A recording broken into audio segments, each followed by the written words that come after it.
Mbaniriza mwenna abanneeyunzeeko olunaku olwaleero. Amannya gange nze Trevor Online era nga nze ne poliisi mu Kampala eyakutte n'eggalira mukyala w'omukungu wa Uganda ng'emuteebereza okutemula omutabani we ow'emyaka 2.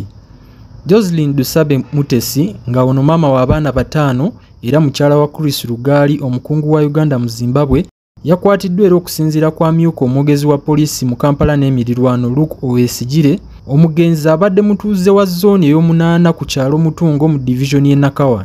Ebyakakuŋŋaanyizibwawo mu kunoonyereza okugenda mu maaso kulaga nti olw'eggulolo olw'okubiri lwa wiiki ewedde omwana yawanuka okuva ku mwaliriro ogusooka n'agwa wansi.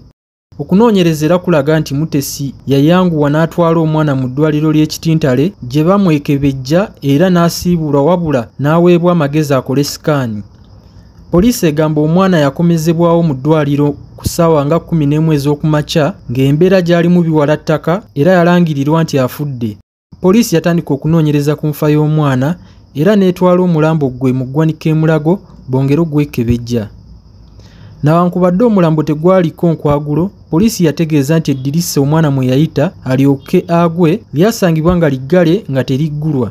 Ng'ekyasse omwana ono we kikyanoonyerezebwa waliwo ensonda ezisonga ku divorce egenda mu maaso nga entabwe yava ku DNA yakolebwa ku baana 3 abakulu ow'emyaka 14, 12 ne 10 yalaga nga 2 ku bano tebali ba Lugaali. Kigambibwa ku lunaku omwana ono we yafudde ye ne muto we ow'emyaka 12 lwe babadde balina okugenda ku ndagabutonde ng'emitendera gyonna egy'okwawukana bwe gigenda mu maaso.